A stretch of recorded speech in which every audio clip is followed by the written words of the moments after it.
Majjhima Nikaya. Middle-length discourses. Translated by Bhikkhu Bodhi. Suttacentral.net and suttaz.com.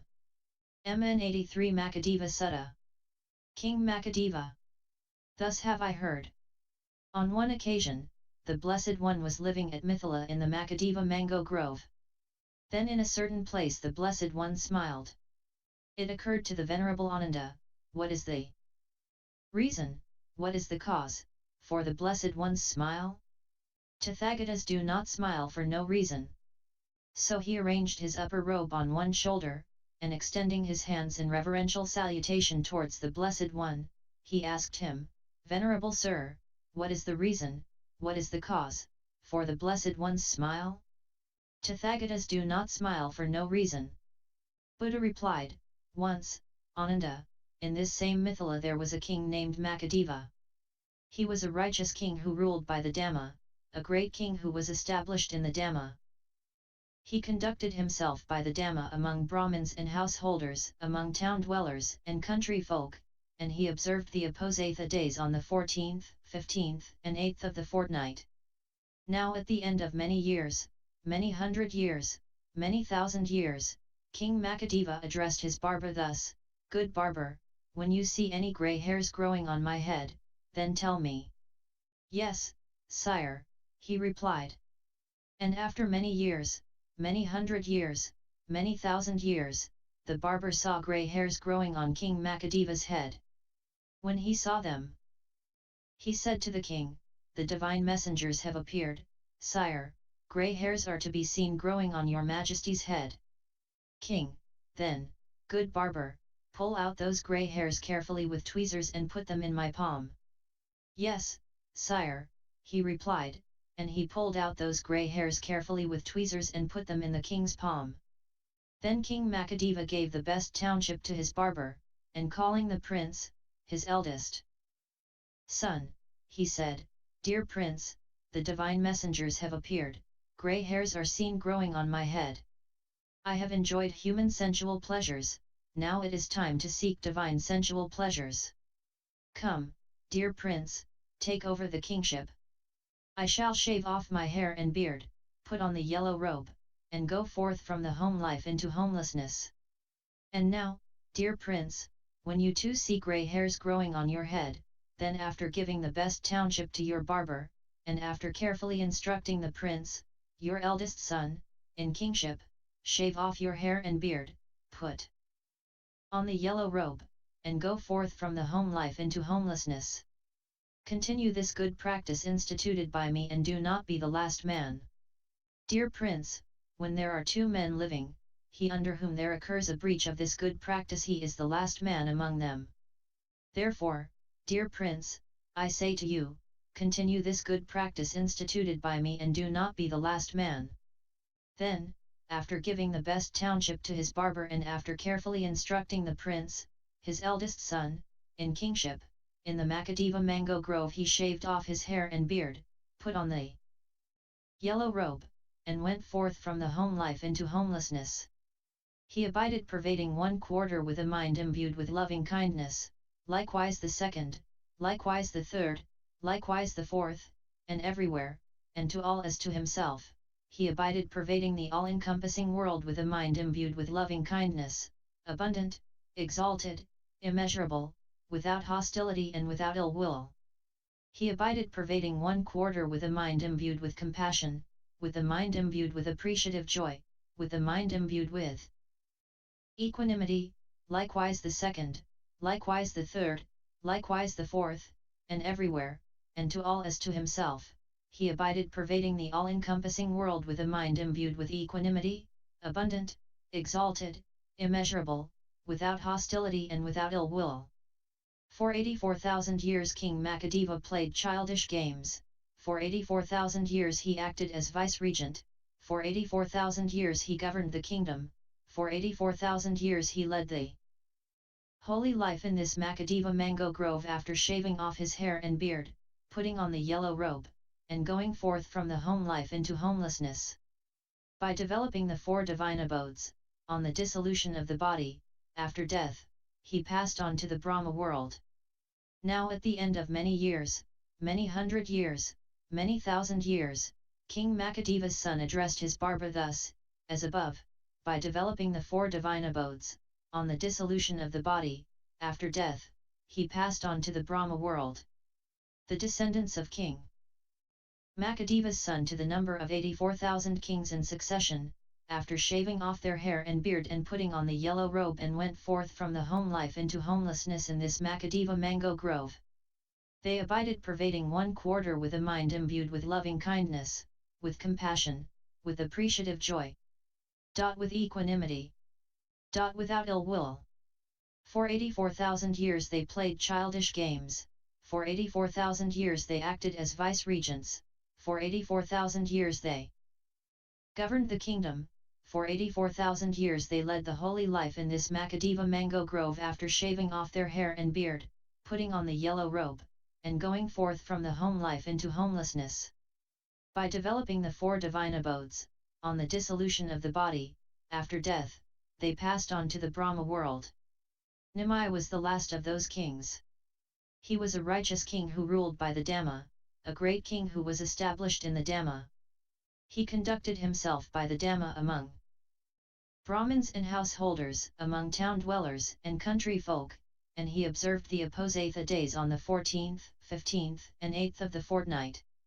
Once, Ananda, when the gods of the 33 had met together and were seated in the Sudhamma Assembly, this discussion arose among them: it is a gain, sirs, for the people of Videha, it is a great gain for the people of Videha that their King Nimi is a righteous king who rules by the Dhamma, a great king who is established in the Dhamma. He conducts himself by the Dhamma among brahmins and householders, among town dwellers and country folk, and he observes the Uposatha days on the 14th, 15th, and 8th of the fortnight. Then Sakka, ruler of gods, addressed the gods of the 33, "Good sirs, do you want to see King Nimi?" "Good sir, we want to see King Nimi." Now on that occasion, it being the Uposatha day of the 15th, King Nimi had washed his head and ascended to the upper palace chamber, where he was seated for the Uposatha observance. Then, just as quickly as a strong man might extend his flexed arm or flex his extended arm, Sakka, ruler of gods, vanished among the gods of the 33 and appeared in the presence of King Nimi. He said, "It is a gain for you, great king, it is a great gain for you, great king." When the gods of the 33 had met together and were seated in the Sudhamma Assembly, this discussion arose among them: it is a gain, sirs, for the people of Videha, 8th of the fortnight. Great king, the gods want to see you. I shall send a chariot harnessed to 1,000 thoroughbreds for you, great king. Great king, mount the divine chariot without misgiving. King Nimi consented in silence. Then, just as quickly as a strong man might extend his flexed arm or flex his extended arm, Sakka, ruler of gods, vanished in the presence of King Nimi and appeared among the gods of the 33. Then Sakka, ruler of gods, addressed the charioteer Matali thus: "Come, good Matali, prepare a chariot harnessed to 1,000 thoroughbreds, and go to King Nimi and say, 'Great king, this chariot harnessed to 1,000 thoroughbreds has been sent for you by Sakka, ruler of gods. Great king, mount the divine chariot without misgiving. May your words be held sacred," the charioteer Matali replied. And having prepared a chariot harnessed to 1,000 thoroughbreds, he went to King Nimi and said, "Great king, this chariot harnessed to 1,000 thoroughbreds has been sent for you by Sakka, ruler of gods. Great king, mount the divine chariot without misgiving. But, great king, by which route shall I drive you, by that on which doers of evil experience the results of evil actions, or by that on which doers of good experience the results of good actions? King Nimi, drive me by both routes, Matali." Matali brought King Nimi to the Sudhamma Assembly. Sakka, ruler of gods, saw King Nimi coming in the distance and said to him, "Come, great king. Welcome, great king." The gods of the 33, great king, seated in the Sudhamma Assembly, have expressed themselves thus: it is a gain, sirs, for the people of Videha, 8th of the fortnight. Great King, the gods of the 33 want to see you. Great King, enjoy divine might among the gods. Enough, good sir. Let the charioteer drive me back to Mithila. There I will conduct myself by the Dhamma among brahmins and householders, among town dwellers and country folk. There I will observe the Uposatha days on the 14th, 15th, and 8th of the fortnight. Then Sakka, ruler of gods, told the charioteer Matali, "Come, good Matali, prepare the chariot. Harness to 1,000 thoroughbreds and drive King Nimi back to Mithila." "May your word be held sacred," the charioteer Matali replied. And having prepared the chariot harnessed to 1,000 thoroughbreds, he drove King Nimi back to Mithila. And there, indeed, King Nimi conducted himself by the Dhamma among brahmins and householders, among town dwellers and country folk, and there he observed the Uposatha days on the 14th, 15th, and 8th of the fortnight. Then at the end of many years, many hundred years, many thousand years, King Nimi addressed his barba thus, as above. By developing the 4 divine abodes, on the dissolution of the body, after death, he passed on to the Brahma world. Now King Nimi had a son named Kalarajanika. He did not go forth from the home life into homelessness. He broke that good practice. He was the last man among them.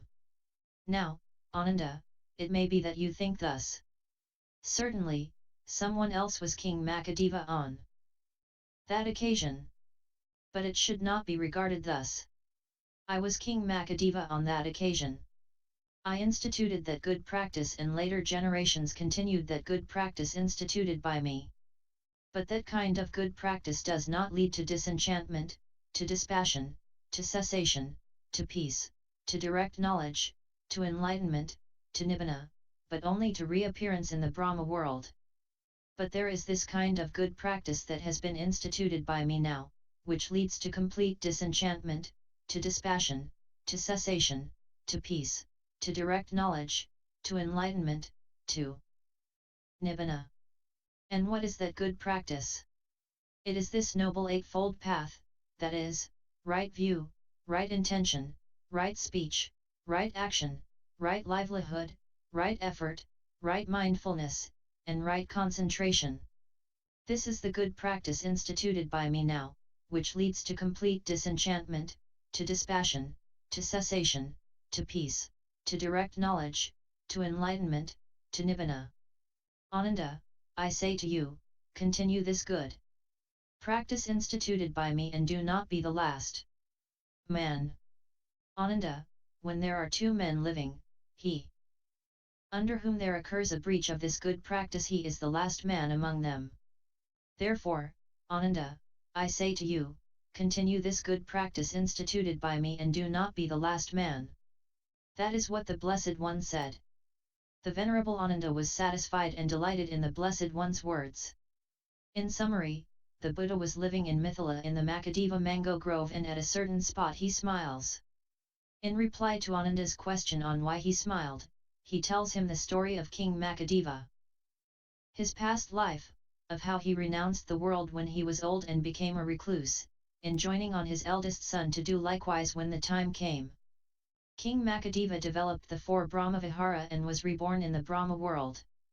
84,000 of his descendants, in unbroken succession, followed the tradition set by him. The last of the kings to do this was King Nimi, and his virtue having been remarked by the gods of the 33, Sakka the ruler of gods invited him there. King Nimi accepted the invitation, but later returned to earth to rule righteously and to observe the 4 fast days in each month. King Nimi's son was Kalarajanika, who broke the tradition set by his ancestors and proved the last of the line. Buddha told Ananda that King Makhadeva's tradition only led one to the Brahma world, but the teachings of the Buddha lead to enlightenment and nibbana. The path to nibbana is the Noble Eightfold Path. He used this story to inspire Ananda not to be the last of the line to live by the Eightfold Path. References 1. www.accesstoinsight.org